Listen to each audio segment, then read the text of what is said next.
Good morning, everybody. Oh, it's so good to have that bell, Owsley, to actually invite us to take that pause.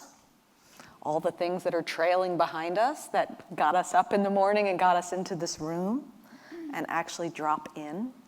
And thank you so much for that generous introduction and for your invitation here.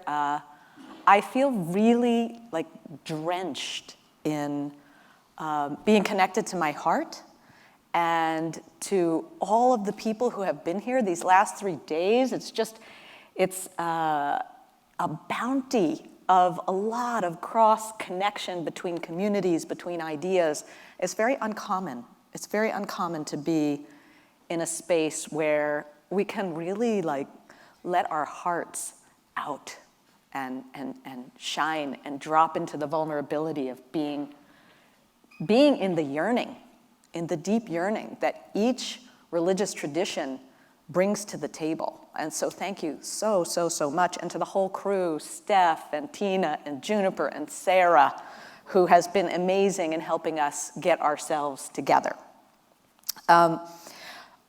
In the opening ceremony, I just loved what one of the singers, and I don't remember her name, I just remember what she said, which was that the news of the world is filled with separation, but the news of the heart is filled with connection.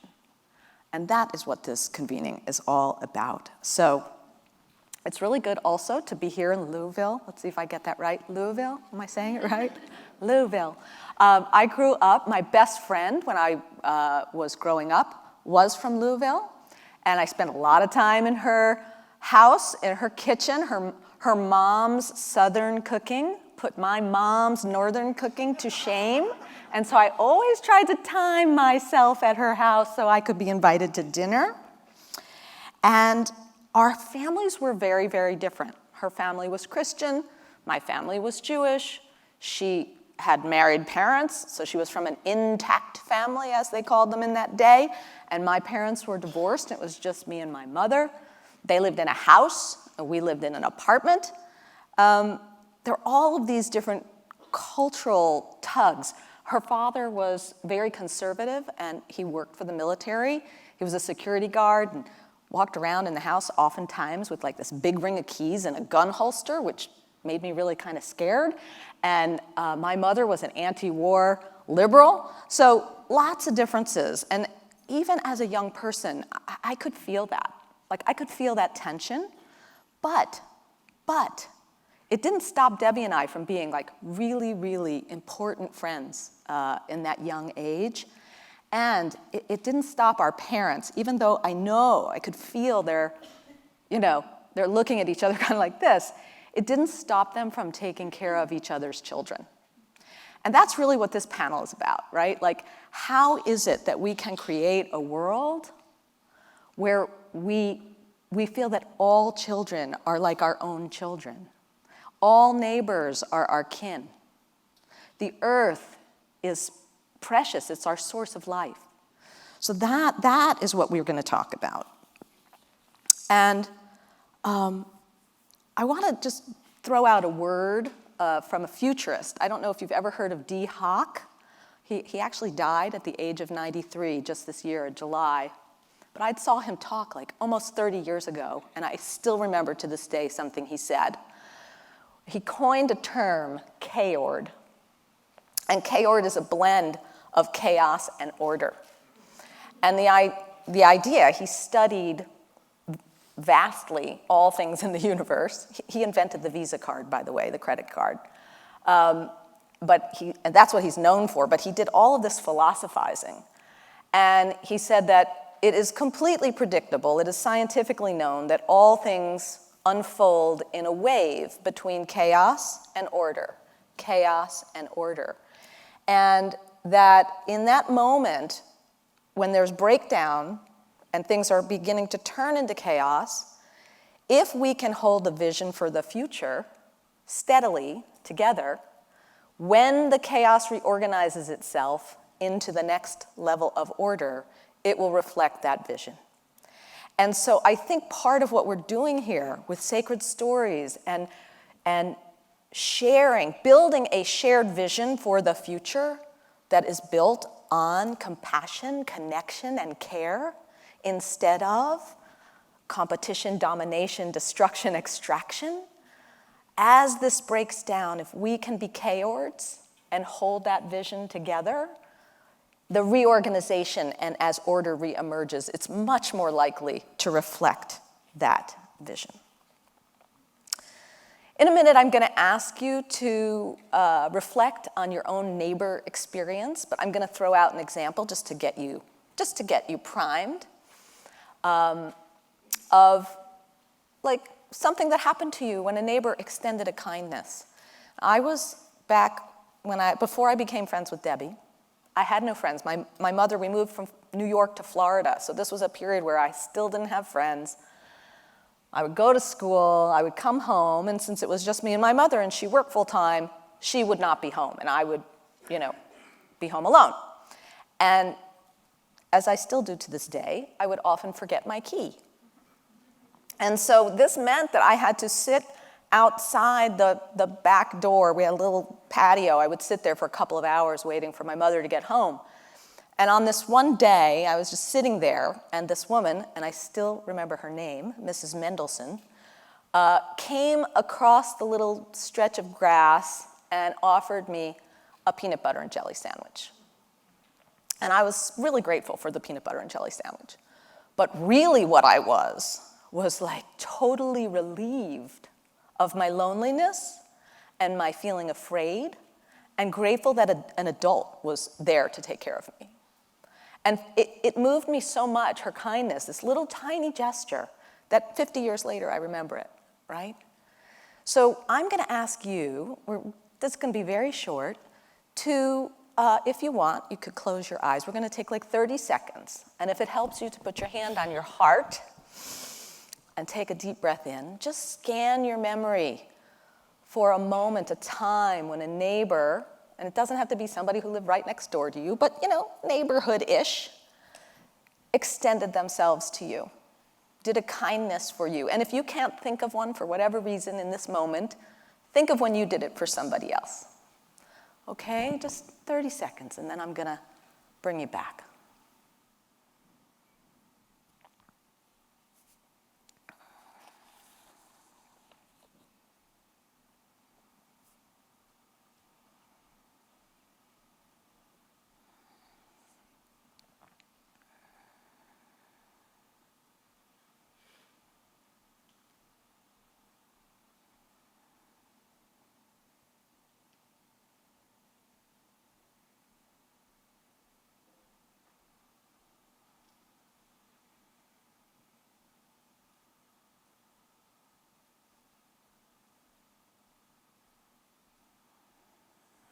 Okay, I hope you were able to find someone, some memory, some fragment, or something that was really big, easy to remember, and just extend a wish of gratitude to that person. They may have passed, you may not know their name, but just send gratitude into time, space. Yesterday we talked about this idea, the past, the present, and the future are always kind of moving back and forth fluidly, more fluidly than we think and understand.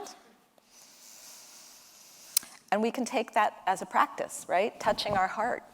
I do it. When I'm kind of lost, I just touch my own heart, and it helps me connect. And that's something else that people have been talking about throughout the festival. Like, what are the practices that keep us alert and kind of in constant sacred time and space and relationship with each other? So one thing I know about this work of finding communion and neighbors and connection and loving compassion and radical acceptance is that we have to do it together. And I was really grateful to hear Owsley's introduction of Hannah Drake. I'm going to start a little story about Hannah before I ask her to join me here. I met Hannah before I knew that Hannah had been coming to Festival of Faiths for years and years. So here I was Zooming with Owsley from New York for a couple of years during COVID. And meanwhile, back at Omega in New York, this is what happened. I'm going to tell the first half of the story, and then Hannah will tell the second. Omega, for those of you who don't know, is a retreat center in Rhinebeck, New York, and people come for all kinds of programs, lifelong learning programs that really help awaken our spiritual strength, our inner growth, and where you can learn new things as grown-ups, right? And so about 15 years ago, a woman named LaTanya came to Omega, to a conference that we had, and she struck up a relationship with a mentor who to this day is still her mentor. Her name is Gail. And in 2019, Gail wrote to me and said, "Do you remember LaTanya? I really want to pay for her to come on retreat. She is a writer, she is magnificent, and she needs some time and space. Can you arrange this?" And I said, "Absolutely," because I remembered LaTanya and I had stayed in touch with her all those years. I said, "Absolutely, we'll arrange it." We arranged it. LaTanya came, we had coffee, I learned about her. She's from Kentucky. She told me a lot about Kentucky. She leaves. A couple years later, a year ago, I get an email from LaTanya. And she says, this was what her email said. "Dear Carla, I would like to arrange a personal retreat like Gail arranged for me in 2019. There is a person I admire. She was at the center of activism here in Kentucky on behalf of Breonna Taylor and her family. She reached out to me because she needs safe respite. I would like to arrange a stay like Gail so kindly arranged for me. Her name is Hannah Drake. She is a warrior woman, a poet, a writer, and an activist, and she is tired." And so, of course, I went right into action and arranged for a stay for Hannah Drake. And it was such a big meeting. And, LaTanya said, "By the way, don't bother her while she's there. She really needs a rest, like don't talk to her." So I said, "Okay, but you could give her my cell phone in case she needs anything." And so after she was there, like maybe a day, Hannah texts me and says, "Let's have coffee." So we met, and what I would say is that we struck up what I think of as a sacred friendship that is still unfolding very mysteriously, because then I learned she'd been coming here, and when I learned that, I said, well, why doesn't Hannah participate and help us in this really important panel? And so now, Hannah, will you please join me?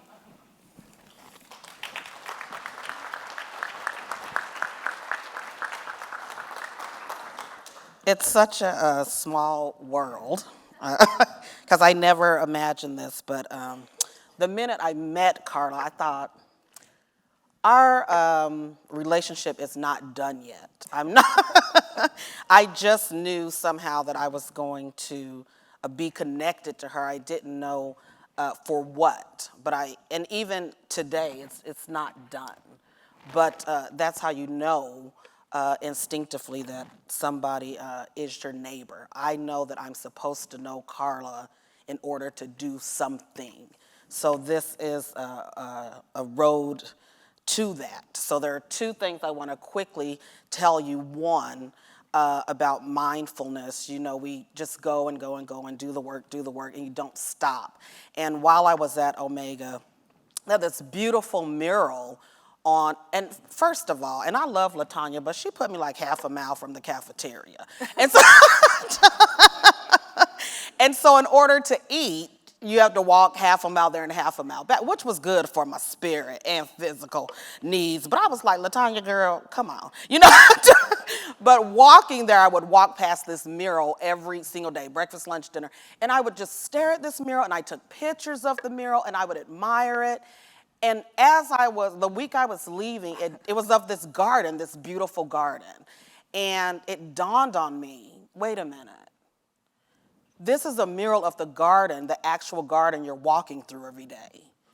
And you need to pause because you're fascinated with this mural and you're overlooking the fact that you are actually walking through that garden every single day, 3 times a day, and I never took the time to pause and notice. So that was a note for me about being mindful about everything that's going on around you, that you don't have to just admire the pictures or just talk about being a neighbor and about love. It's all around you. It's happening all around you everywhere. We just need to take a minute to pause and see that. And I will read you all this poem because as I'm walking my half mile every day, and there's this road, beautiful road, and I went in October, so the leaves were changing, and I would stare at this road every single day. And this is the road. So I'd stare, isn't this beautiful? So I'd stare at this all the time. And when I got back, this very short poem came to me, and I sent it to Carla, and then I'll hand it back over to you. And the poem is just called The Road. This is a road that we must walk together. Unsure of what is before us, we walk. The road at times appears daunting, and we will want to quit.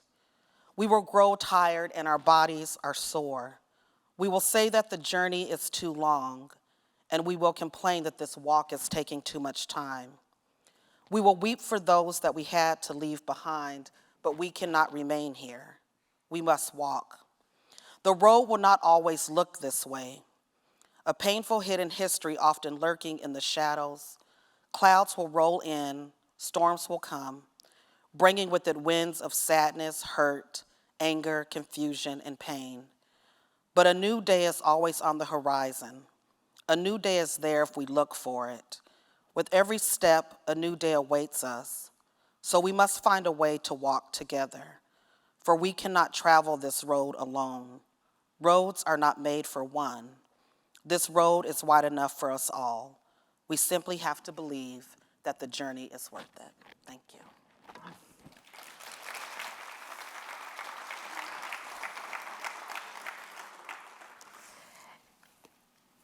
And here we are on the next step of the road. Who would have thunk when she sent me this email a year ago that we would be here? But we kind of knew we would.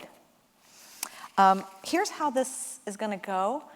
The panelists each are going to do a talk, and then at the end, Hannah and I will lead us in a conversation. And as Owsley said, there'll be a musical interlude. So I'm going to introduce from here our first speaker, and then I'll go sit in the living room. And I want to connect the dots. I'm going to read bio information about people so you get the sense of what they've done, but I also want to bring the neighborhood together, right? This is like the Omega neighborhood and the Kentuckian neighborhood coming together. And Neonu in our neighborhood is on the Omega board. We met because she was doing diversity training for our board, and then we brought her onto the board. And she is also taken on the role of being the chair of our Justice, Equity, Diversity, and Inclusion Committee, and is really guiding us so smartly, deeply, wisely through that work. She is committed to creating positive transformation in the world. Her mission is to engage, educate, and empower people through practical approaches to social justice, equity, diversity and inclusion, and interreligious engagement, which is why it made so much sense to invite her here. She's pursuing her doctorate in philosophy at Union Theological Seminary at Columbia University, focusing on interreligious engagement and social ethics. She is the founder of two social enterprises, Christmas Jewel Consulting, a management consulting firm, and Naya Center, an interfaith, empowerment, and social justice community, which hosts the bi-weekly spiritual program Sacred Space Sunday, which you can watch online because it's always streaming, and I pop in and love it. It's on YouTube, and she has also the podcast Naya Center, Engage, Educate, and Empower. Please welcome Neonu Jewel.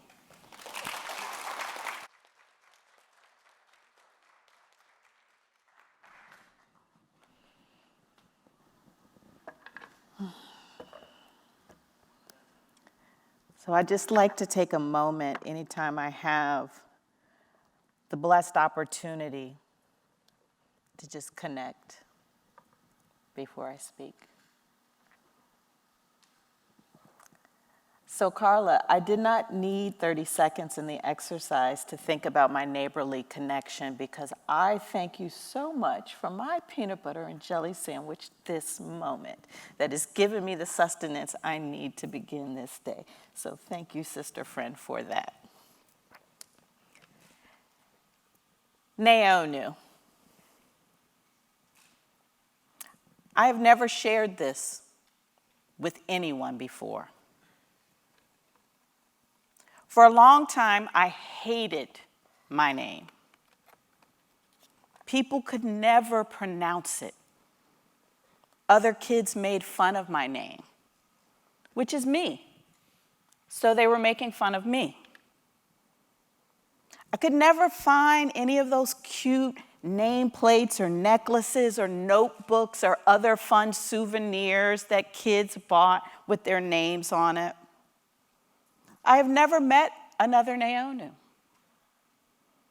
As a child, I even asked my mother to legally change my name to Valerie. Why Valerie? I don't know. I just knew I hated my name. My name was too different.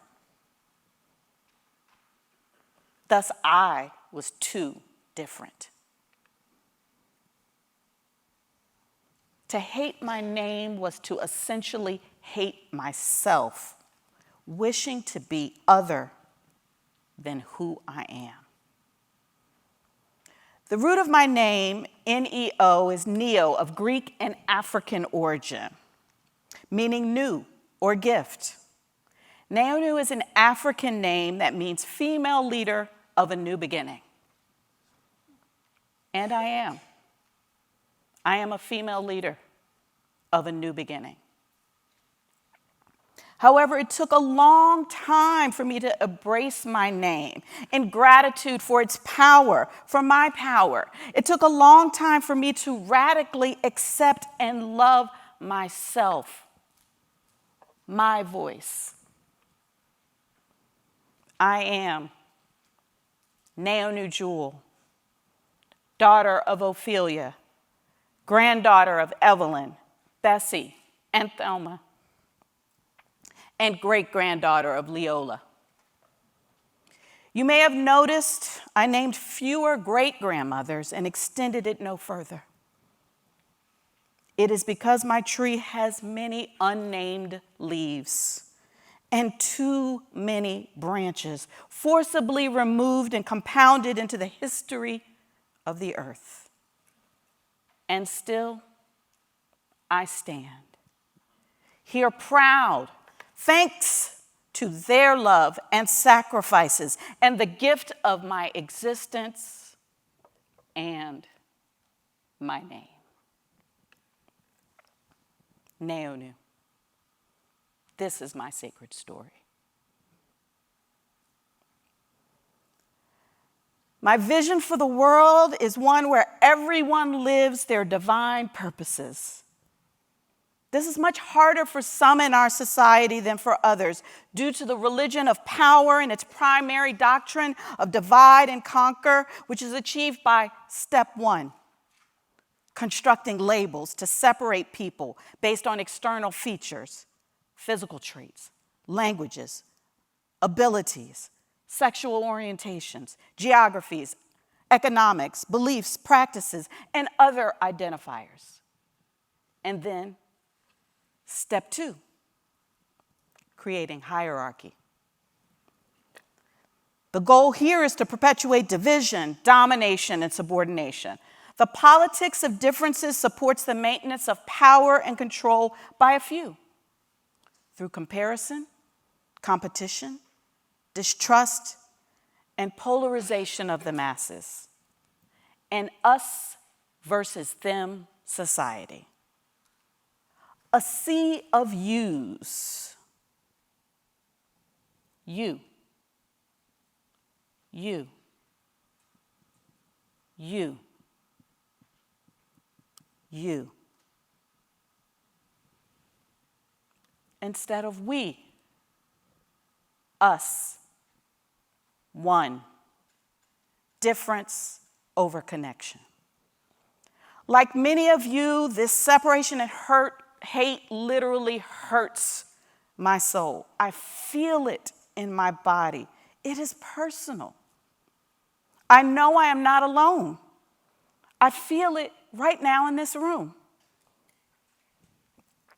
Wednesday at the beautiful Cathedral of the Assumption, Mayor Fisher recalled the sacred story of the Trappist monk who understood that if we could see the common light, there would be no more war. Can you imagine that?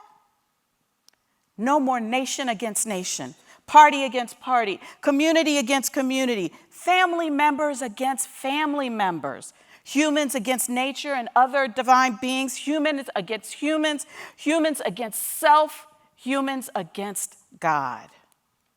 How do we interrupt this discord? How do we transform the world?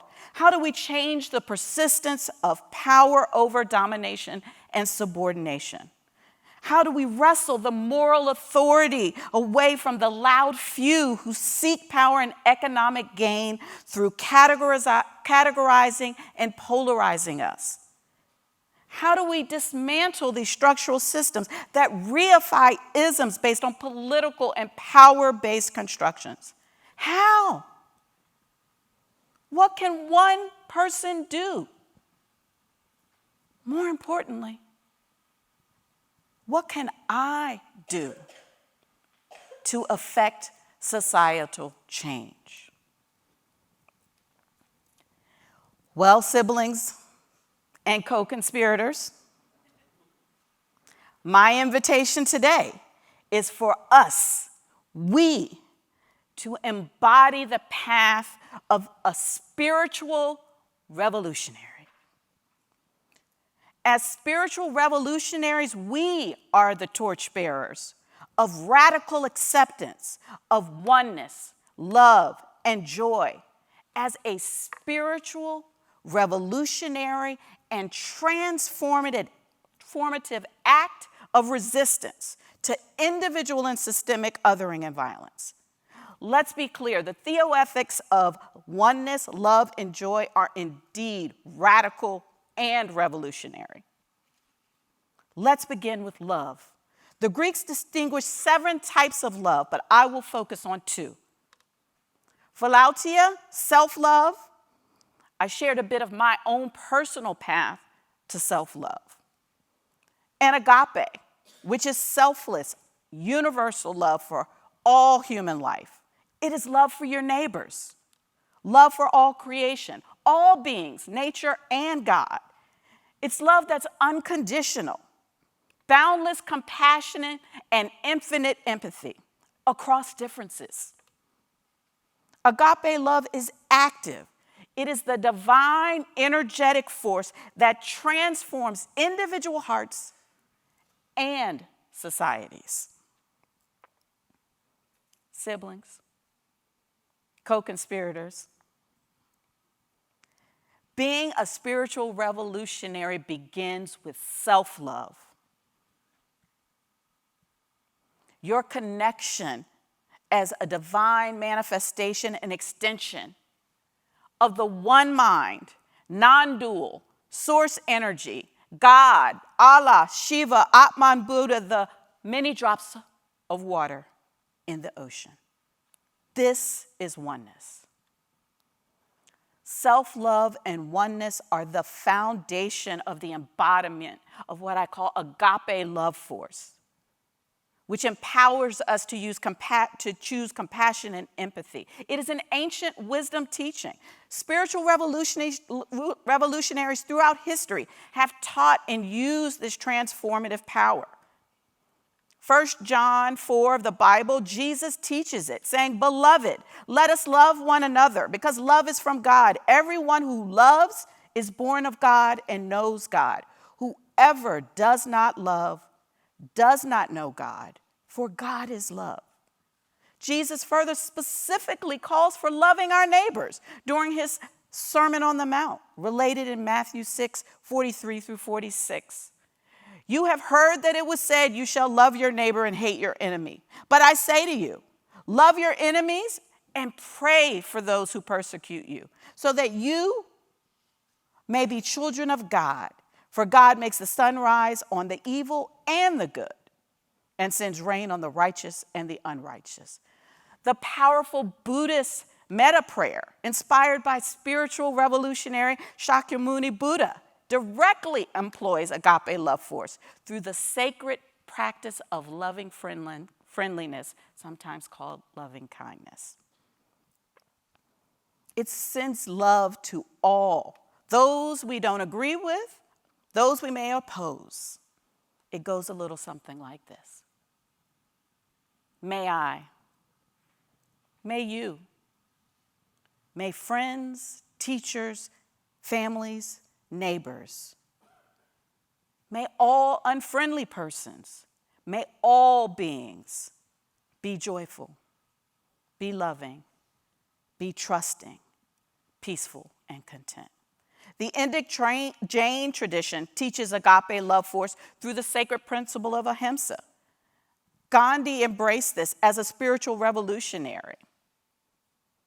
His radical acceptance and teaching of the theoethics of oneness and love contributed to the liberation of India from British rule and became the foundation for the civil rights movement led by spiritual revolutionaries in the United States, one of which was James Baldwin, who wrote, "If love will not swing wide the gates, no other power will or can."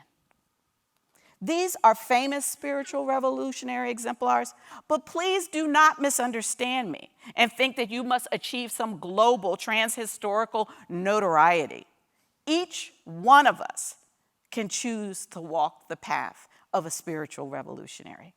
When we wake each morning, blessed with the divine breath of life, to experience another day, we can set our niyyah, our purpose, our intention to enter the day loving first ourselves unconditionally, imperfections and all, and committing to being love in all that we say and do, despite the circumstances.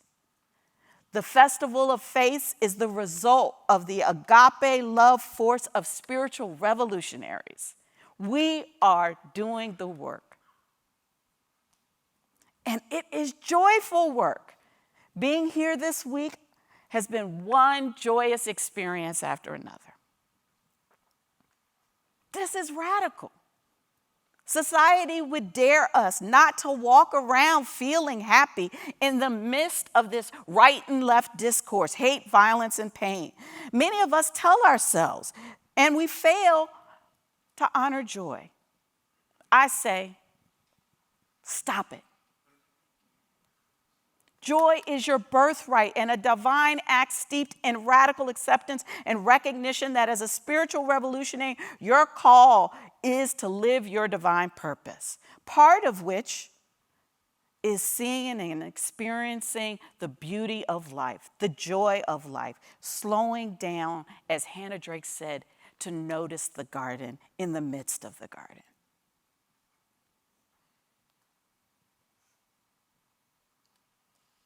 In every moment, we alone choose our joy, our reactions.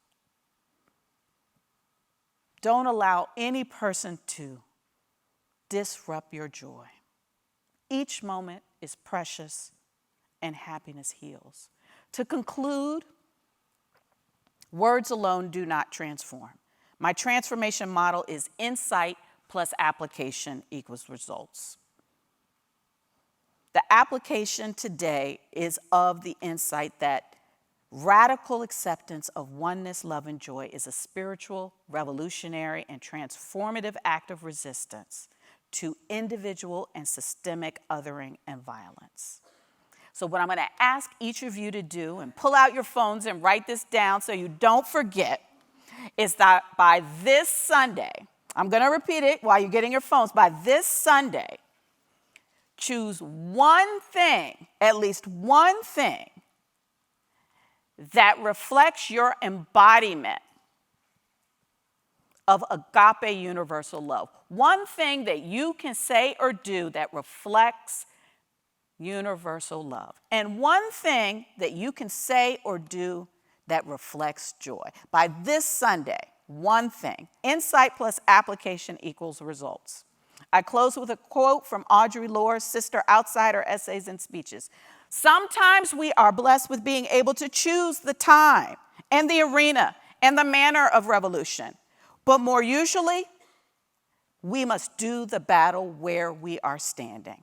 Stand with me today in being spiritual revolutionaries. Thank you each for the precious gift of your time and attention and the opportunity to contribute my voice into this space. Amen, Amin, Ashe, Namaste, and so it is.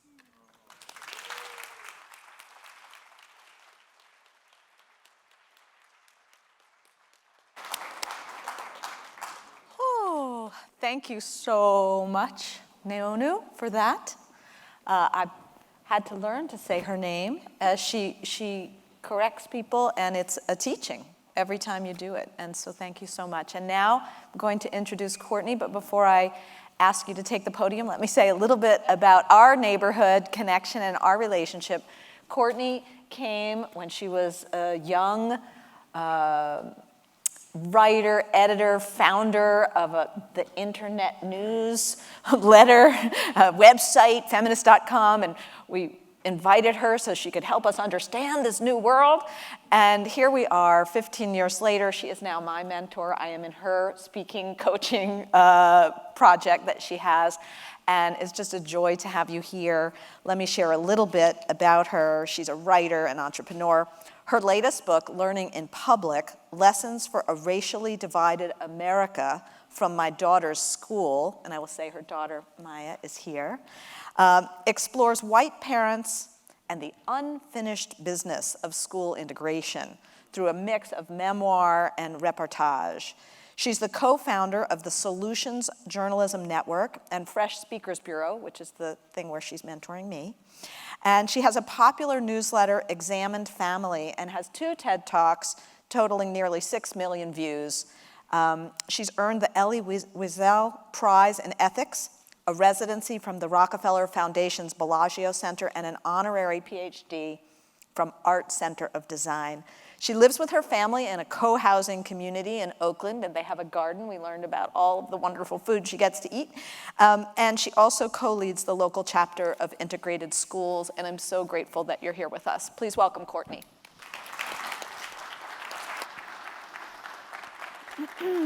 Thank you so much. Thank you, Carla. This is such an honor to be with all of you. And I feel like Neonu just set what I want to say up so perfectly, which now I'm thinking of this as kind of a case study in my attempt to walk the path of a spiritual revolutionary. Flawed as it may be, it feels so animated by the spirit of what you were saying. So I'm just so grateful for that gorgeous lead in. And I was thinking that for me, one of the tools of being a spiritual revolutionary that I've found most critical is asking your own questions. Hearing your own questions and asking them in the face of status quo and mediocrity and acceptance and sort of people counting on you to be asleep at the wheel, and asking their questions is asking your own questions. So I'm going to focus on 3 questions today. The very first question I asked that led me on this journey was, where are all the white kids? So let me tell you how that started. I became a mother in 2013. My beautiful daughter, Maya, was born, who is here today and is turning 9 on Sunday. And becoming a parent, as those in the audience who have done it know, is a deeply destabilizing experience, trying to kind of integrate who am I now that I'm responsible for another human being and keeping them alive in the world.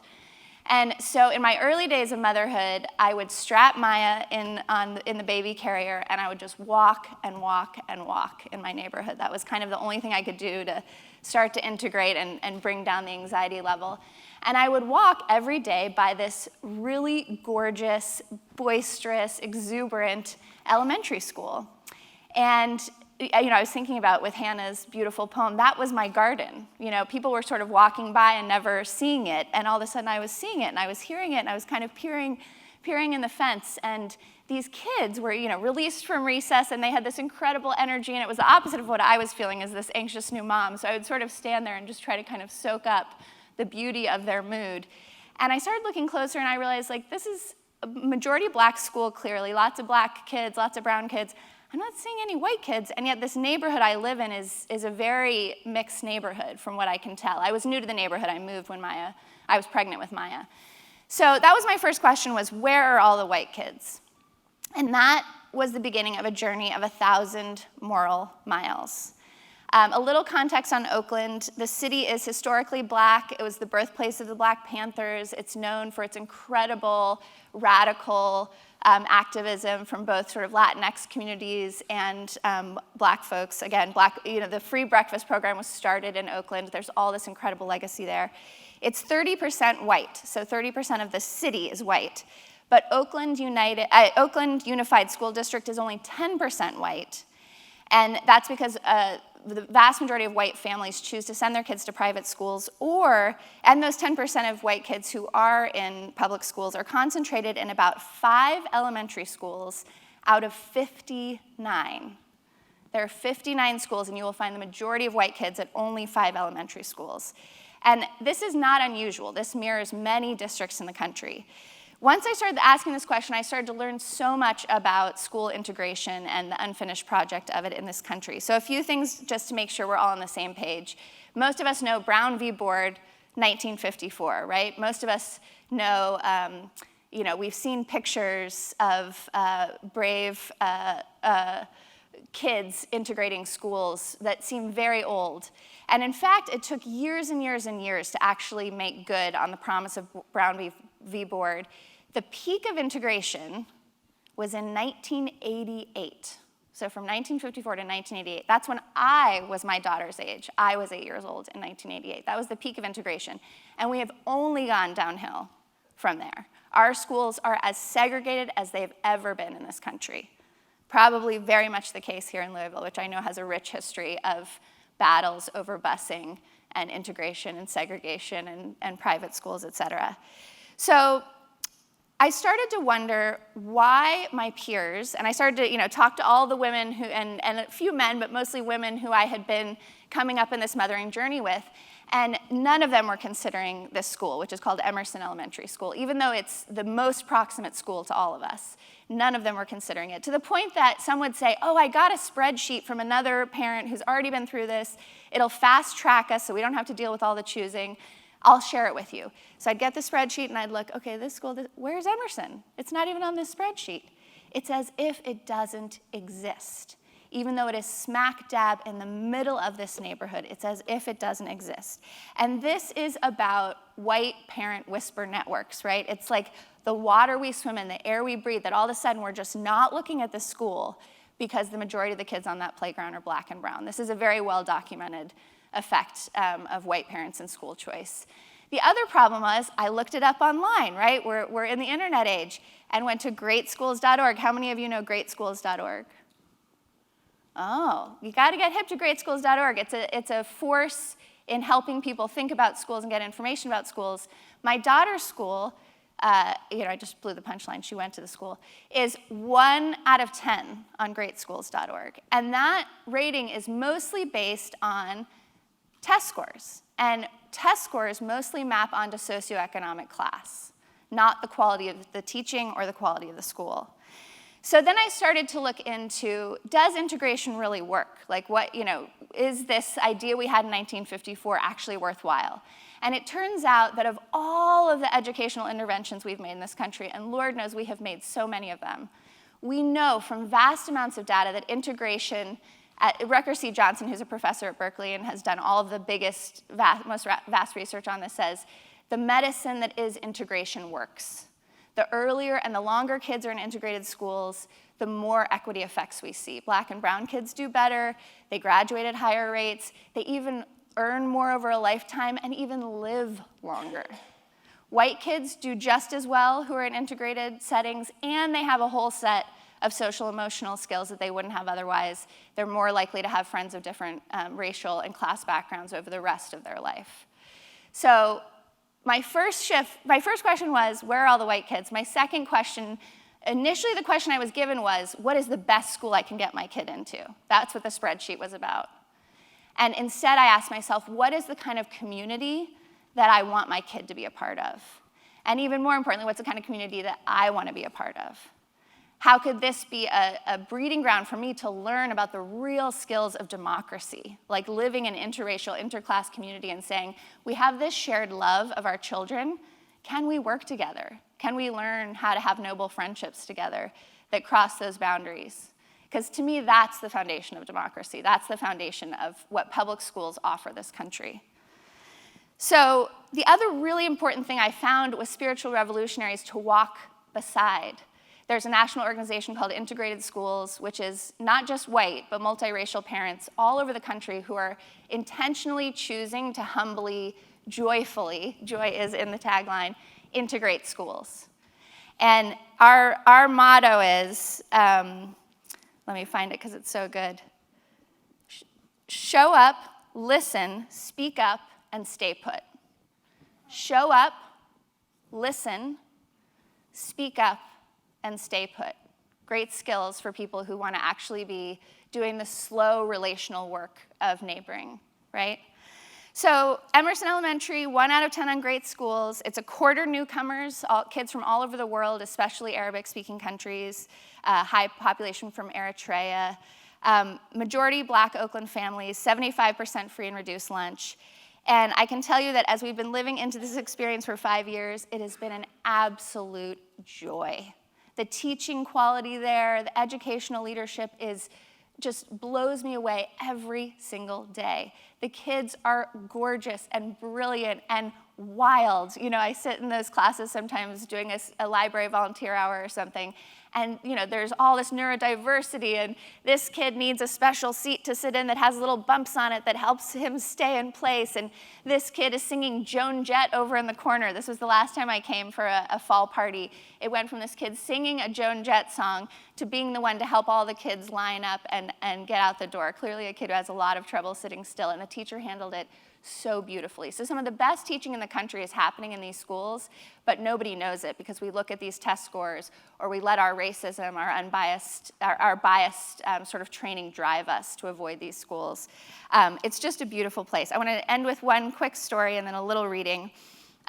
It's been a joyful experience. It's also been a deeply humbling experience. I've learned so much about my own limitations, my own assumptions, my own white savior bullshit that I totally have to get over. And I've also learned a lot from my daughter. When she was 4 years old, she was only in transition kindergarten, she came home one night and she said, I really want you to read me Fancy Nancy for bedtime tonight, and I know you hate the book. I'm one of these mean moms who really tells my kid how much I hate Berenstain Bears and Fancy Nancy and try to steer her towards the books I actually like. And she said, please, I know you hate it, but please. And I said, okay, there's this one book about constellations. So I read her the book. Didn't think anything of it. The next night, as I'm putting her to bed, literally about to close the door, and she says, Mama. I said, yeah. She said, you know why I asked you to read that last night? And I said, why? She said, because Mrs. Miner taught us that constellation is called the drinking gourd, because Harriet Tubman led the slaves to the north by looking at it, and Fancy Nancy calls it the Big Dipper. And I was thinking Fancy Nancy and Harriet Tubman are talking about the same thing, but they're calling it different stuff. This is a 4-year-old. And this is a school that all of my friends had avoided because they thought she wouldn't get a great education in that school. So for me, that was just so apocryphal of the general experience, which has just been, humbling, interesting, helped me evolve in so many ways as a person. My friend Noliwe Rooks, who's a professor at Brown and writes about these issues, said, Courtney, one of the things people get wrong is they think Black folks always wanted integration. And of course, Black folks wanted equity, but there's something really special about being a Black environment with Black teachers where the Black teachers will love your children. And one of the things we still struggle with is can we believe that a white teacher in front of a classroom is going to love our children, that the white parents in that school are going to love our children? So that is my third question for you, is can we love one another's children? Not perform love, not signal equity, but actually refuse to accept anything less for others, people's children, than what we want for our own. My parents were ex-hippies. We're talking about generations here. My parents were ex-hippies who did the best they knew how to do to move the ball forward from their own parents. They did great on interpersonal stuff, but weren't so effective on the structural pieces. I'm moving the ball forward in the way I know how, and I hope my daughter finds it inadequate and totally embarrassing. What's best for my kids is what's best for all kids, a country where we actually know how to live and learn and work and play together. I think my daughters know how to love through better than I do, that it will be more instinctual to them because they aren't being raised in a homogenous environment. I'm going to end with a very quick reading. We live in very broken times, times with lots of gaps between the difficult realities of life and what we know to be possible humanly, says Quaker author Parker Palmer. One of the most important qualities a person can have in our time, a person who wants to make it a better world, is the capacity to stand in the tragic gap between corrosive cynicism and irrelevant idealism, between what is and could be. The gift of the gap is that it's honest. There is liberation in letting go of the delusion that your choice doesn't matter in the face of such vast tragedy, a liberation in understanding that you are not the center of the universe, but neither are your actions insignificant. Integration isn't the answer, but it's a wildly worthy quest, personally and politically, in these beautiful broken times. It's a way to practice being brave, to collectively build a nation as we wish it were. It's a way of growing up. Thank you very much.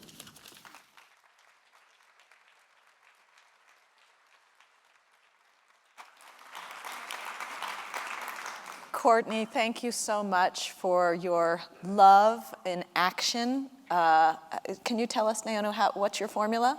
Insight plus application equals results. And thank you. Insight plus application, just really living it every day. I'm so grateful for you participating in this conversation. I think now we're going to have the musical interlude. Is that right? Oh, after. Oh, I thought we were going to split it in the middle. Okay. We roll with that. Okay. So I'm very, very excited then to introduce my friend, co-conspirator, partner, Vivian Williams-Kurtz. To connect dots, Vivian wrote to us at Omega about 8 years ago, maybe it's 9 now, and she said, "Hello, Omega. I am starting a wellness center in Harlem, New York. And it's going to be a lot like Omega, and it would really be helpful to me to have a shortcut to learn some of the things that you already know about how to do this. Could we meet?"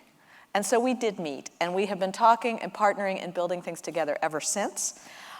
She's the founder and executive director of the Harlem Wellness Center, as well as a health activist, a community organizer, a yoga and meditation teacher, a writer, and a business owner in Manhattan, New York. Through 2 decades of work at the intersection of racial health and environmental justice, she is committed to creating the vibrancy, the health, and stability of her community and the greater world community.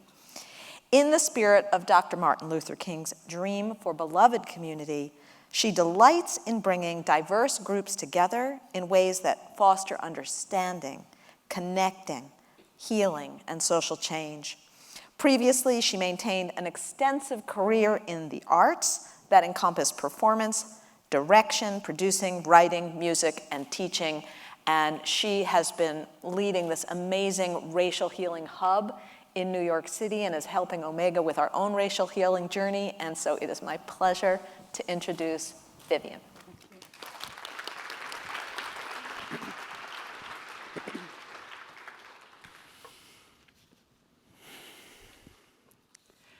Imagine with me the mystical concept of a fire-breathing dragon, 400 pounds of muscle mass, wings spanning 36 feet wide, pushing red-hot waves of flame from its gullet and wielding them out through an enraged mouth. Smoke is blasting from its nostrils. It's flailing wildly, twisting, turning with a 10-foot-long tail, thrashing with might and crushing everything it comes in contact with. For me, this visual is symbolic of the rage and the backlash the push for racial justice has evoked throughout the history of this nation. I want to take a moment to invite you to look around at the person next to you, in front of you, We've been keeping our gaze forward for these past few days, but take a moment and look at each other. Really see each other. All of us sacrificing our time to be here. The word sacrifice at its Latin root, sacrificium, is to make sacred, to set apart from. It is the destruction or surrender of one thing to make something new. It is both my hope and my prayer that we have gathered here today as makers of something new. Maybe you've heard about the 13 cloistered nuns in a 425-year-old church in Greece who have devoted their lives to praying for the world. They tirelessly voice praises and petitions on our behalf, on behalf of humanity. Some may find this unproductive, but in their way, they are holding the frequency of love, peace, and safety for you, me, all of us, the us who get tired, who get overwhelmed and brokenhearted. But these keepers of the flame are steady. Their prayers and their intention imprint this world in ways that we may never understand or know. But what I know for sure is that I am living on the prayers of my grandparents and my great-greats. And so I too welcome the prayers of these nuns. Like the nuns, we too must be vigilant in our own ways, caring for the planet and each other. No matter how fatigued I get, I, with my brown skin, cannot escape the reality of racism. So I ask you today, if your faith tells you that I am your sister, your daughter, your niece, what does your faith tell you to do when my freedom, my safety is threatened? Is it the same thing that it tells you to do when your blood sister, daughter, or niece, when their life is unsafe or threatened? I spent time in upstate New York during what I call the triple pandemic, a global health epidemic, economic crisis, and outcry for racial justice. In upstate New York, it felt like I was in a bubble.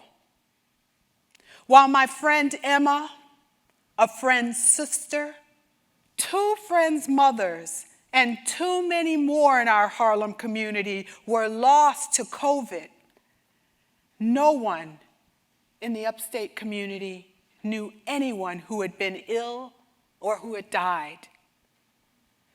Although I felt alone in that experience, being in nature at that time was medicine for my mental, emotional, and spiritual health. Daily, I would walk the serene roads, awed by God's creation and majesty. One day I was so overtaken that it felt like I was Moses at the burning bush, for the beauty was too much for me to behold. There on those roads, the beauty was interrupted by Confederate flags celebrating the enslavement of my forebears. There were threats that shut down a gathering before it began, a gathering of caring neighbors wanting to say, "My life matters." While walking on that road, an occasional car would approach, and my heart rate would increase. My stomach would grip, and I would hug as far as I could to the shoulder, and I would pull my dog next to me, believing that I had a better chance at safety because someone would not want to hurt my dog. I stopped walking. Why am I talking about race today? I'm talking about race because it is intricately tied into the theme, thy neighbor, and radical acceptance. I believe that the division of God's people based on skin color poses a distinctive threat to humanity. It is the single greatest force separating us as humans. When it comes to the state of our nation, I so often hear, this is not who we are. Well, I say this is who we are in too many ways, and that we cannot get to atonement and healing without acknowledgement. We can't get to acknowledgement without truth-telling. Our maturity has to move us beyond defensiveness and that knee-jerk response, I'm not a racist, to how has my mind and my behavior been consciously and unconsciously shaped by the culture and systems ever mindful of race. Every single person in this room is trained and conditioned to uphold white supremacy. We're trained to not even say those words for fear of alienating or offending. But this conditioning will not just root itself out on its own, dissolve or melt away because we're teacher of the year or coach of the year, we're a minister or religious leader, because we're a charitable and lovely grandmother and a great friend. Until we can say that this current state is who we are right now, we are going to compost denial, willful ignorance, and pouring it into the soil where nothing good and new can grow, nothing vibrant. It is time for us to turn the soil and fertilize it with truth and with love. What might the world look like if we embraced Ubuntu at such a time as this? Ubuntu is an African word and philosophy depicting a way of life. At its root, it means people. And it speaks to our shared humanity through community, collaboration, and connection. It is the uplifting of one another. And it's encapsulated in the phrase, I in you, you in me. I am because you are. What if our faith practices, such as prayer, meditation, introspection, the wisdom teachings we receive, and the Holy Spirit truly guided and convicted us on the moral road?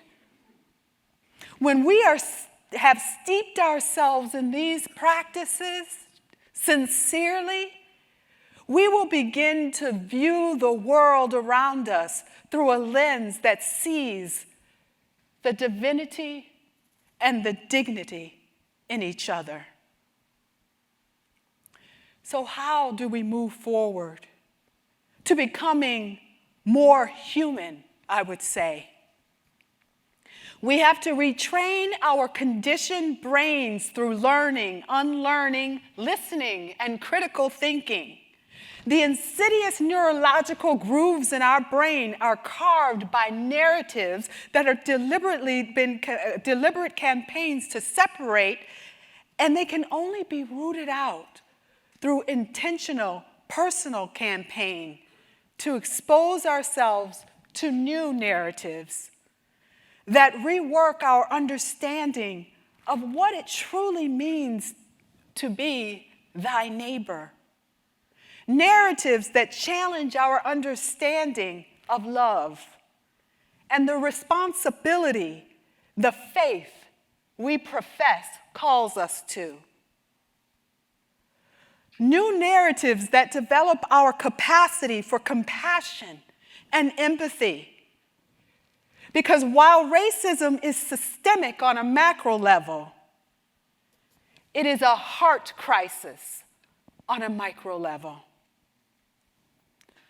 I believe that there are enough people here in this room, along with the nuns and all of the people that I know and you know who are working in light and love to pull us toward a new paradigm. How dare I not believe this is possible as I live here, having a life my ancestors never knew? For almost 20 years, I've been working at the intersection of health, racial, and environmental justice. But I realized that my work in health justice was addressing the problem of disparity downstream, and that I also needed to work upstream to plug the dam of racial inequity, because there is no racial inequity, there is no health inequity. So I began facilitating mindfulness-based racial healing workshops and conversations, leading activities that amplify our shared humanity. These include the Racial Healing Lab that brought Black, white, and women of color together to explore race, identity, connection, and healing. The Racial Healing Hub, which utilizes an interactive arts-based framework to host events and conversations that promote truth, reconciliation, and transformation. As a partner with Omega, that has evolved into a model for how retreat centers and change agents may collaborate to promote social justice. And these are just a few ways that I have been called in.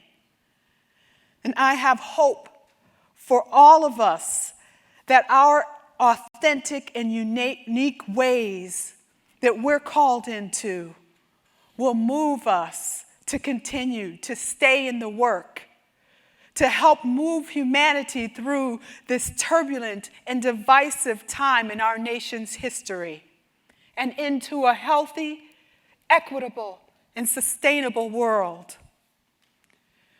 Like those 13 nuns cloistered, let us not grow weary in doing good, for in due time and season we will reap if we do not give up. I in you, you in me. I am because you are. Ubuntu.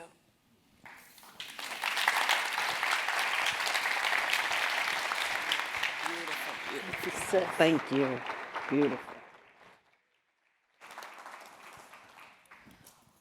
Vivian, one of the things you've taught me is how important it is for white people to vocalize in some way when we receive and hear the experience of a Black or brown person in the way that you just revealed to us. I'm going to invite all of the white people in the audience to join me in doing some measure of vocalizing the receiving of what you just said. Ready? Everybody, let's try. Practice walking.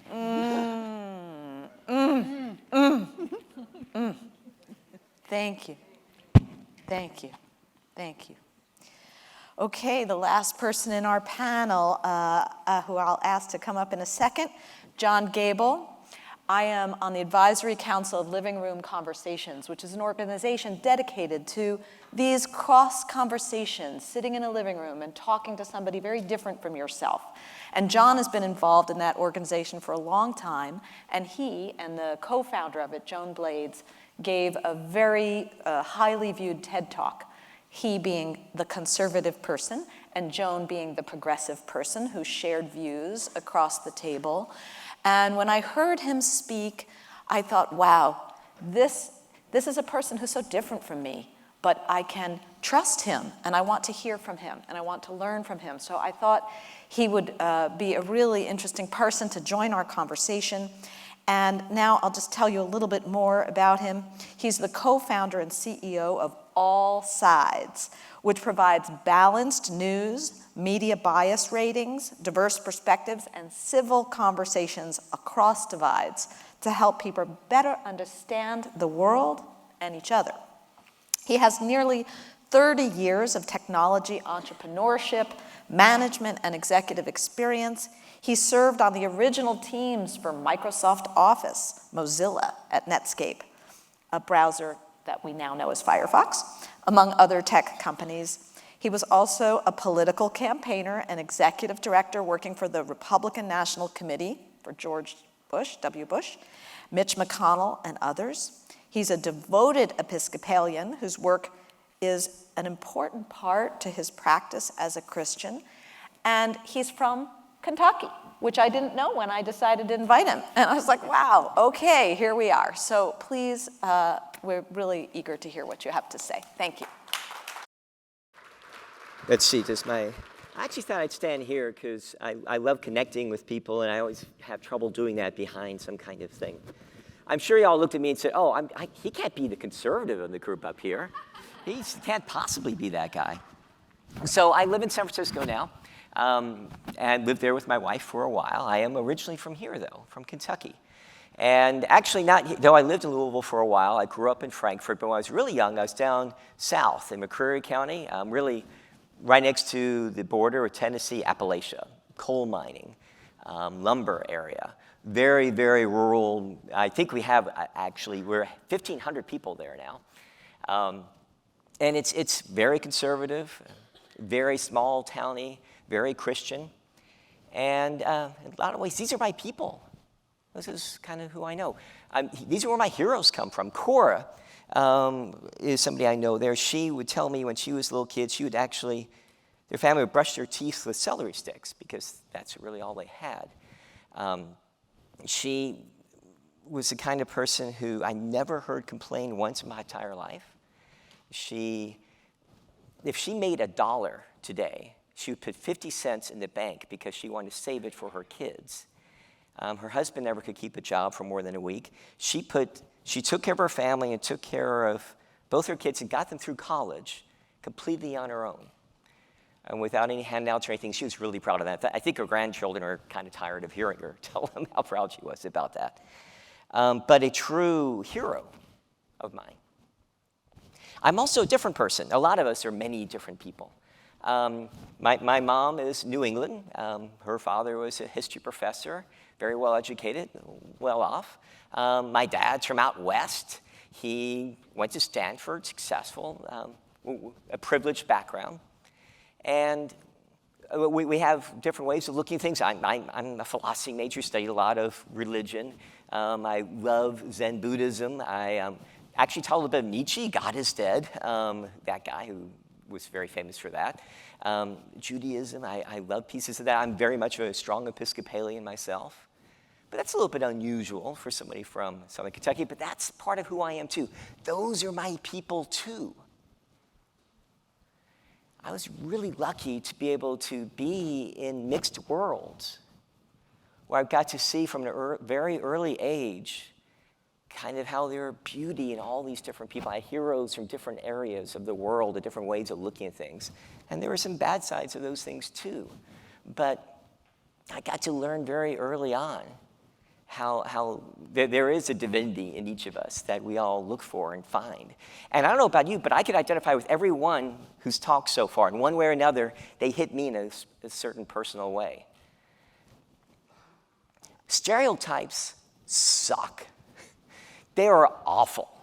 They teach us not to look at each other as human beings or identify that, and connect with that divinity in each of us, but to ignore that. So from here, I went to school, Vanderbilt, did the political thing, thought I should get a real job, went to business school at Duke, had my first job up in Seattle, other side of the world as far as I could tell. Up in Microsoft, joined the original team there, did my own little startup. We sold that eventually, then I did Netscape. And I'll stop there because that's where this ties into what I'm doing right now again. So early on in the days when the internet was young, I was trying to figure out, what's that going to mean? How's that going to impact us? And I'm definitely a believer in and still am, on the possibilities of getting better information so we can make better decisions as a community and as individuals. Being able to connect with people all around the world, online this way, or through other ways so we can actually know people as individuals, online, video, otherwise. That's what's the promise of the internet. That's the promise for a lot of us early on who are working obscene hours, drinking Coke, or in my case, Mountain Dew. Mountain Dew is my drink. And working crazy hours because that's what we believed in. But 25 years ago, actually it'd be 26 years ago in January, I gave a speech that also said how I thought the internet would train us to discriminate against each other in new ways. So with all of this information coming at us, we have to sort through it somehow. And so I figured that the way the internet works would be kind of like thinking in terms of metaphor. This is similar to that. They do a search on this, which is kind of what I'm looking for. Or so we now think about you're a friend of a friend, so maybe you're okay. And I was in some ways right in ways I never thought about. We now call these filter bubbles, where we are in worlds where we only know people just like us. And we only know or hear or get fed to us through massive algorithms and AI information we already agree with, or it's designed to get our emotions just in a certain way. What happens to us? What happens to us when we're in these filter bubbles? Well, there are a lot of studies about this. Most recent one I know is from the University of Colorado. And what it shows, every time, all these different studies show the same thing, that when we're in that kind of filter bubble, we become much more extreme in whatever we believe. We also become much less tolerant of anybody or any different person, personality or person idea, any different idea than us. Yeah, I heard some hmms over here. We all know this. We all experience this in our lives. And it's not just in the US, it's worldwide. This is a problem in all modern world. Europe, Asia, we're all being driven by technology today to divide in ways that stun us, that shock us. So what do we do about it? A lot of people up here and in this room are doing different things about it, but what can we do about it? You heard a little about what we're doing at all sites. We are showing people different perspectives. So you can't see your perspective without seeing the other perspective along the way. We're getting ourselves outside those filter bubbles. Our mission is to free people from filter bubbles so they can better understand the world and each other. And it's and each other that we're talking about a lot here. It's not just information, which is so important. We do that with news and issues. We have a red-blue translator so we can read and understand how somebody else might see the same word that I see and have a completely different understanding and reaction to that same word. But it's also about connecting, understanding. It's a relationship flow between people. Twitter doesn't really work very well for us. So we need to find ways to connect with each other in a personal way. And so we've been helping organizations do that. America Talks is one great organization in partnership with Listen First and a bunch of others. And USA Today, we had conversations across the country. Over 1,000 people signed up for online conversations where they weren't just tweeting at each other, but they could actually see each other on video and follow a living room conversation style guide so they could accidentally discover the humanity of the other person. Living room conversations, been working with Joan for a long time like that. Joan, by the way, and I are really great friends. She grew up in Berkeley. I love showing a picture of Berkeley and her progressive background, and she was co-founder of MoveOn.org, a very liberal group in my little town of Kentucky, and our conservatives. And I love telling people in San Francisco I used to work for Mitch McConnell. I get lots of boos for that. Yeah, it's kind of fun. Very different people, but working together, because we see what brought Joan in this from Living Room Conversations, what brought her here is that she cared about climate change. And she realized we could never deal with that problem because we stopped talking with each other. Whatever your issue, racial equality, schools is one I care passionately about. Immigration or inflation or economic opportunity, whatever it is, we cannot solve it without working with each other and talking with each other. And that's what we can do. That's what we know how to do. And I hear our great calls and our desire for the whole world to kind of see each other. And that is the way to go. But you know what? We don't need that to succeed. When we talk, I'm very interested in transforming, helping transform, working with other people to transform our society to have a culture and policies that really do help people.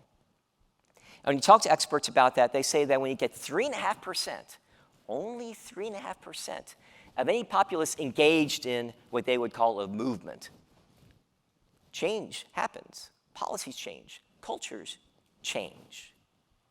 There are 330 million people in America. I'm a math guy, can't help it. 330 million people in America. That's only, if you're looking at adults and registered voters, that's only 5.5 to 10.5 million people total. Coming from Microsoft and Netscape, those are very doable numbers. These are things we do. We know how to connect people like this. And there's such a desire for it today. When I started with All Sides years ago, people didn't even believe that media, whatever, was dividing us. They didn't even understand filter bubbles. We all know about this problem now. That's a great opportunity. I'm not talking about just something to feel good about and fight for the right fight. I'm talking about truly changing numerically, practically, our society. And the only question all of us have is, what path are we going to follow? What story are we going to write together?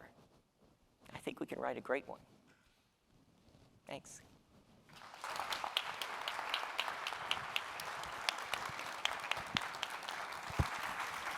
Thank you so much for that. And when we hear the numbers and that it's achievable and that we can do it and that we have to do it together, this is truth.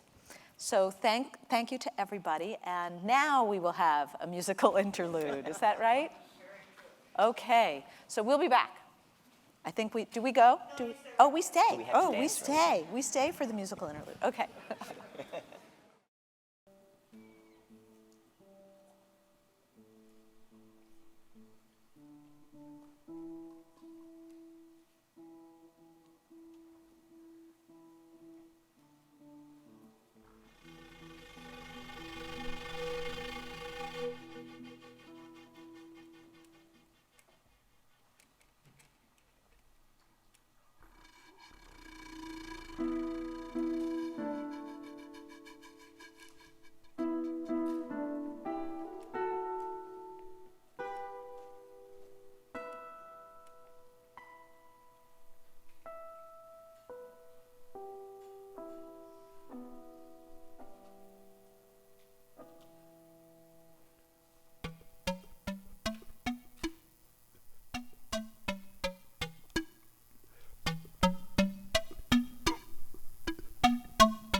Thank you.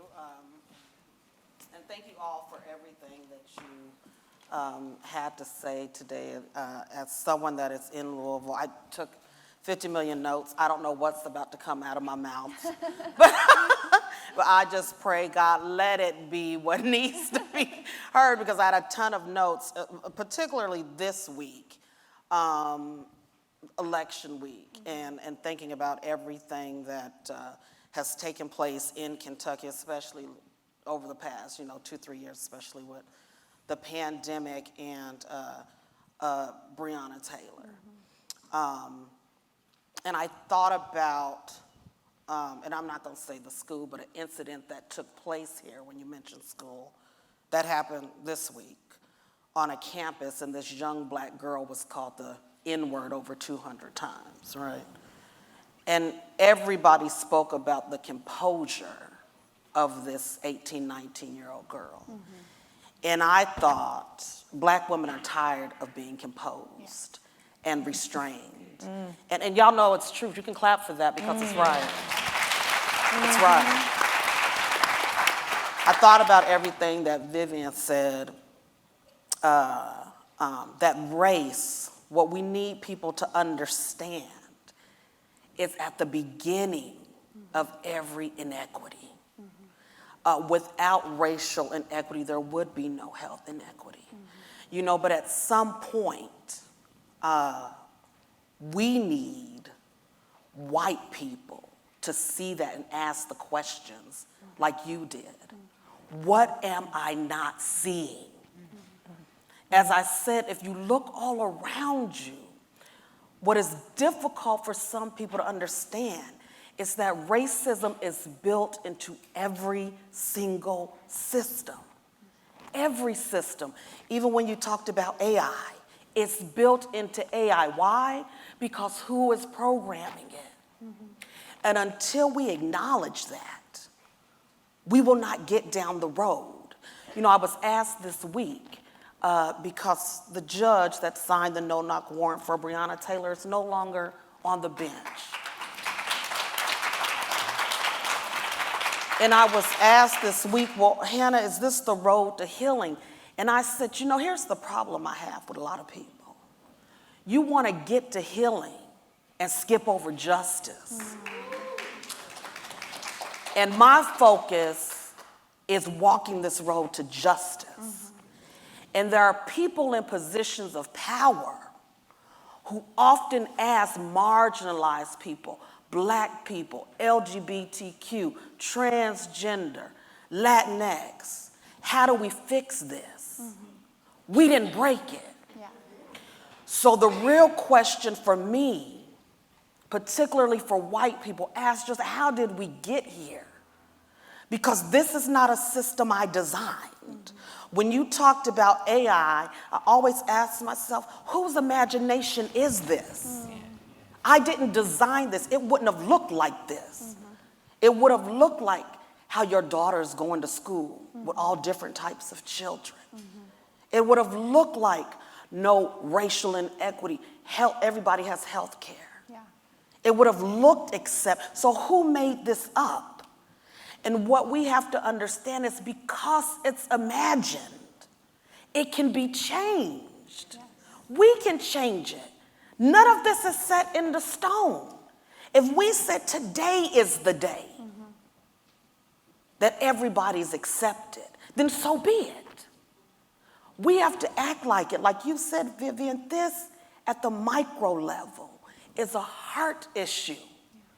And people ask me all the time, well, Hannah, when will racism be done? When is this going to be over? Because, I'm tired of talking about it, like I'm going to wake up and not be black tomorrow, right? And so, right? And I tell them, sadly, racism is never going to end. And let me tell you why. I'd like to tell you it would. Because people keep planting the seeds. As long as you keep planting this, like everything you said, Vivian, as long as you keep planting this, then this is what will continue to grow. And until we decide we do not want this harvest anymore, then we will continue to live like this. But is this living?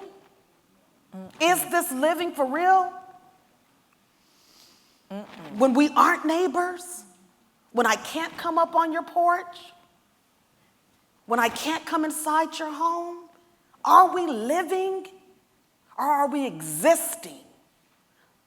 Surviving, not thriving.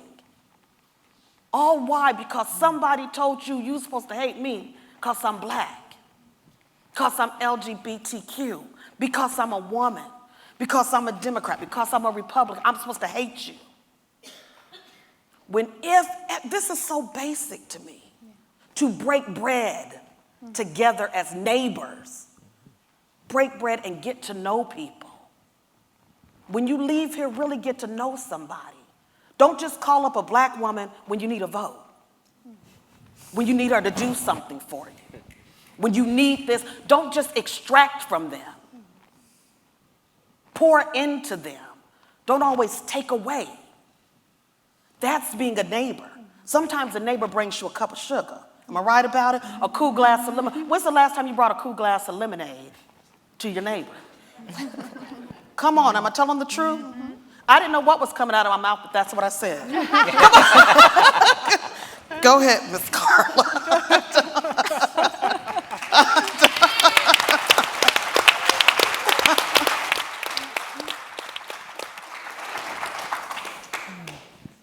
I don't know. Keep talking. Keep going. Honestly, if I can just say, and I spoke about this online, and any of you all picked this up, because this is a challenge for me. And I spoke about a scene I'd seen in a movie called One Night in Miami. It was about civil rights leaders. One was Jim Brown. He's in the NFL. And he was on a porch, as we are, and he went to go visit a family friend who was white. Went to go visit him. And the family friend came outside and talked to him, and they shared a glass of lemonade. And they talked football stats. And his granddaughter came outside and said, Granddad, I know you're talking to Jim, but I need you to help me move this piece of furniture in the house. So when you have time, come on in. And Jim Brown said, well, you're moving furniture, let me come inside and help you. And the grandfather said, now, Jim, you know I don't allow N-words in my home. But you keep making us proud. You're doing a good job. And if you ever need anything from me, call me and I'll help you. And in his mind, he was content to leave Jim on the porch. He thought he was a neighbor. But in his heart, as you had said, Vivian, they were never neighbors. He didn't see him neighborly. And a lot of us are content to give the appearance of being a neighbor instead of inviting people inside the home to have a real conversation, to ask tough questions, to ask, what am I not seeing? That's what it's about. Inviting people off the porch. Don't just give the appearance of being neighborly because it feels good, because you look good, because you can post a TikTok about it. And look what I did today. And I went to the march today. And then I went in the booth and voted a whole different way to continue to hold down black people and LGBTQ and to keep kids from learning the truth in school. But I made a sign and I posted it. That's not neighborly. That's not how we get there. And this is the last thing I'm gonna say and I'm done. It is not going to feel good. It never feels good to look at yourself and see the ugly in you. And we all have it. We all have the bias. We all think things we shouldn't. And you have to ask yourself, why did I think that about that person? Where did that come from? And you have to do some soul searching. And I always want to ask people, tell me the person, because I really want to know who this is, that told you it was going to feel good. That you weren't going to have to confront some things. You weren't going to have to confront your friends and your family members. Who told you that? So I could tell them, you have really messed up. Don't ever tell people it's not going to. The only thing I can promise you in dealing with these issues is that it's not going to feel good. But if you have the courage to fight through it, to fight down that road, then you get to experience something like your daughter is and learn about Harriet Tubman, right? Then you get to experience retreats and working together. You get to experience loving who you are in your name. You get to experience all sides, having a conversation. And it's not going to feel good to get there. But I promise if you just press through, on the other side of all of that ugly, there is this beautiful world. We just have to fight to get there, but it's there. I promise you it's there. And it just has to be it's worth it enough to me for your daughter to exist in a world where she doesn't have to ask, Mama, where are the white kids in my school and the black? That's over. We're all together. It's worth it to me. And that's what you have to ask yourself, is it worth it? And for me, it is. For everybody up here, it is. It's worth it. But it's going to take some work. Do the work. Thank you.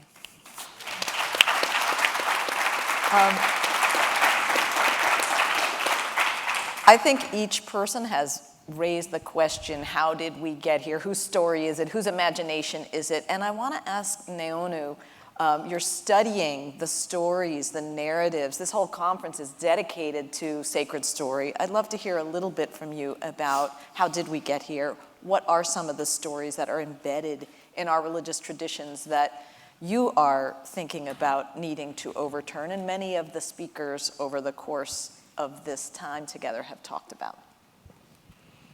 So many stories and narratives and that are deep-rooted in terms of how we got here. And there are answers and explanations, and those answers and explanations fall short because they don't make sense. So certainly you can uncover historical facts of groups of people sitting in rooms and coming up with decisions, and conferences called Nicene and the like to come to mutual interpretations and hermeneutical exercises to say what God is and what God isn't. There are academic spaces that you can look back in history of people who wrote papers to say what God is, what God isn't. What are we going to call this people here? Who are the savages? Who are the enlightened ones?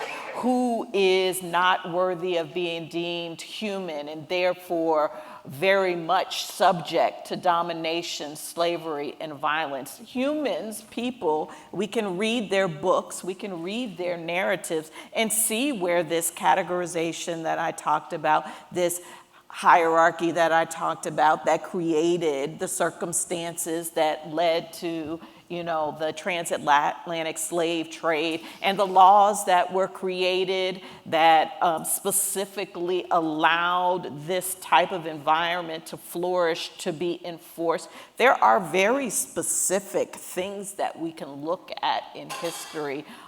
This is not random, it is constructed. And so when Hannah says, we've got to think about how did we get here, because I wouldn't have imagined it that way. I wouldn't have written that law. I wouldn't have wrote that book. And so the question is, well, it was done. So I think what we're hearing today is, what are the stories that we are going to write today? What are the laws that we are going to construct today through our voices, through our involvements, through our activism in our local communities? What is the thing that I'm going to say and do when I leave this space today that creates the narratives so that 50 years from now, hopefully there is, 200 years from now, hopefully there is, that people aren't looking back and talking about us as the perpetuators of the narratives that would cause us to have this conversation on the couch. Amen. Yeah. I'm wondering, our time is running down.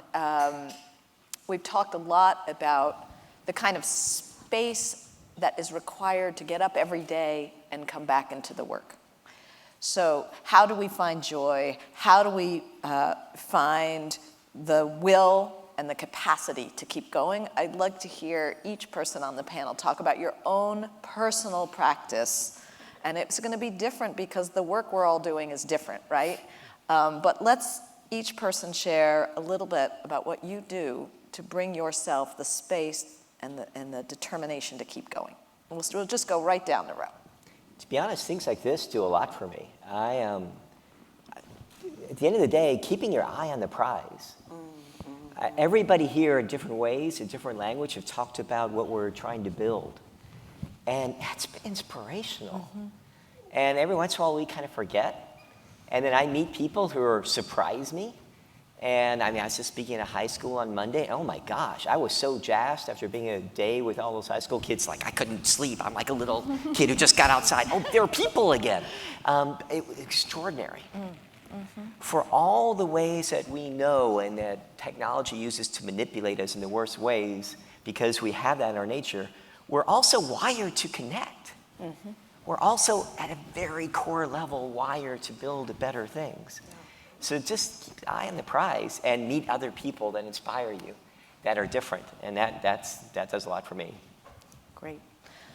You gave everybody an assignment to mark their calendar for joy and agape. Let's hear it. What do you do? Yeah, each day I start with some type of contemplative practice, because I am a planner, a doer. I like to say I'm a recovering type A type of person. And I could get up in the morning and get on my phone and just go.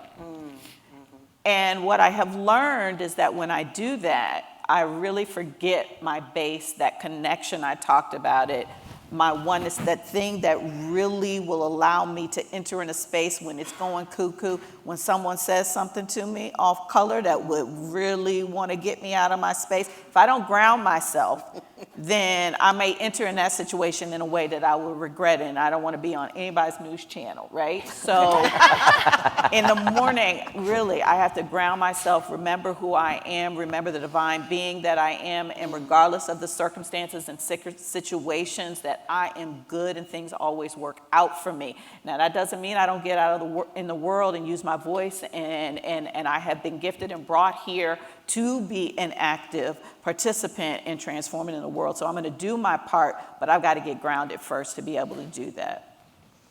We've been given a little bit more time, so we'll keep going. Don't feel pressed. They gave us new time on the clock. Okay, wonderful. Well, I definitely would agree that, quiet and solitude is something that I go to go within through my contemplative, my meditation practice, looking to wisdom teachings to fill me with insight and perspective.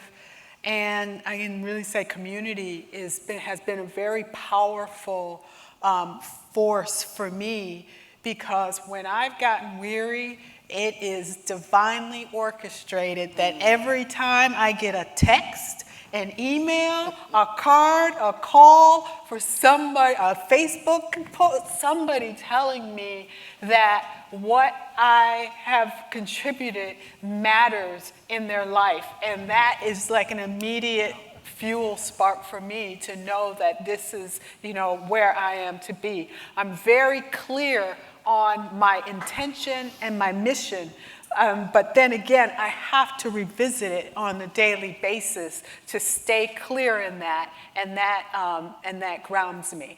I definitely feel like sometimes, I can think, when you go away and you think like, this is so amazing to be away and to be out of it all.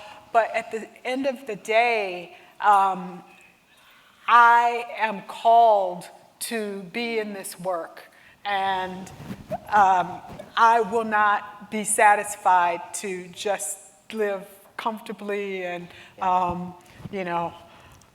just luxuriously knowing that this is all going on and I'm not, weeding my part of the garden. Love that. I just thought of the best story. Maya and her little sister Stella and I were together the night of the election announcements were coming in, and I was trying to cut my little one's hair. So we came up with this strategy. I think Maya actually came up with it, to pretend we were doing spa in our bathroom, which none of us know what spa is, because I'm not a spa person, and they're 6 and 9. So we made it up. We did it. We were like lotioning each other's legs, and the girls said, "Mama, just think of yourself in your happy place, Mama," because I think they thought that would be spa-like. And the 6-year-old said, my husband had yelled up, "It looks like Raphael Warnock's gonna lose." And I was like, "Ah!" And I was trying to explain a little bit of it to them, and then the Stella said, she's rubbing my leg, she said, "Pretend Raphael Warnock won." and then, but this is so great. Then Maya said, "Pretend you're on the couch reading Gay Ross," whose name is actually Ross Gay. And if you haven't read his book, he wrote The Book of Delights, and he has a new book called Inciting Joy. He's a poet, and he's an essayist, and he's just like, I just can't get enough of his work. And so Maya said, "You're on the couch and you're reading Gay Ross." And it was such this beautiful reflection for me of like, they know those are my happy places, right? This like political and literary thing. So it brought that to mind for me. But I do live in a co-housing community. I'm with Vivian on community being the thing that keeps me moving. It's an interfaith co-housing community, and it works. It's structurally, it is what someone imagined. It's about radical hospitality, and it's about interdependence, and it works against what I think of as the real curse of whiteness for white people to get liberated from, which is the notion that privatization is going to solve everything, that we are independent, that we have all been, come up by our bootstraps. So my personal journey around that is constantly pushing back against my own conditioning to not ask for help, to not be I'd like to help. I'd like to be the savior. That's like such a white lady thing, right?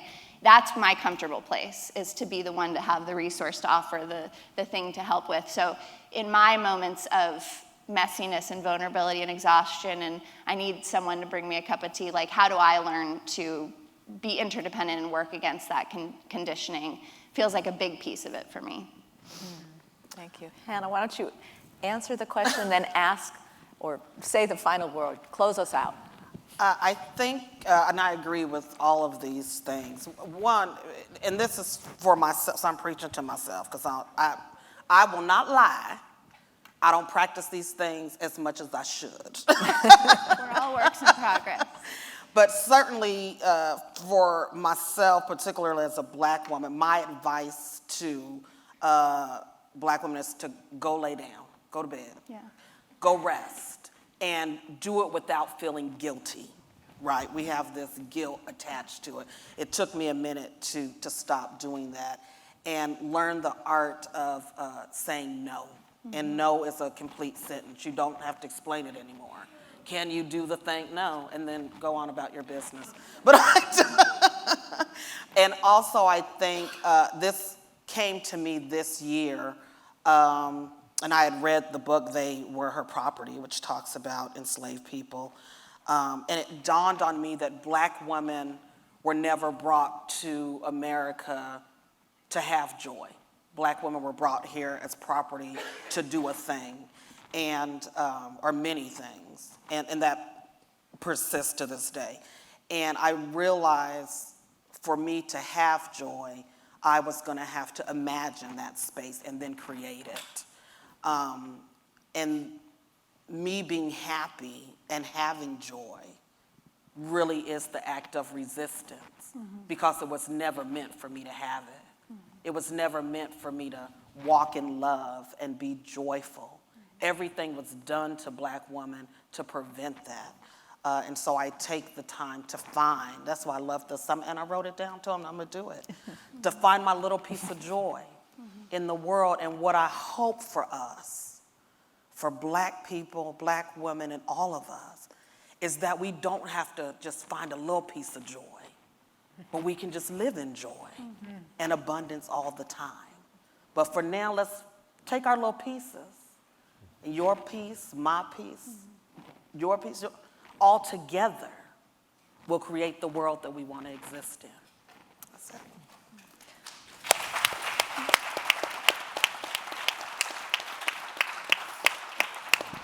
Thank you very much, everybody, and to all of our siblings, our kin, our neighbors.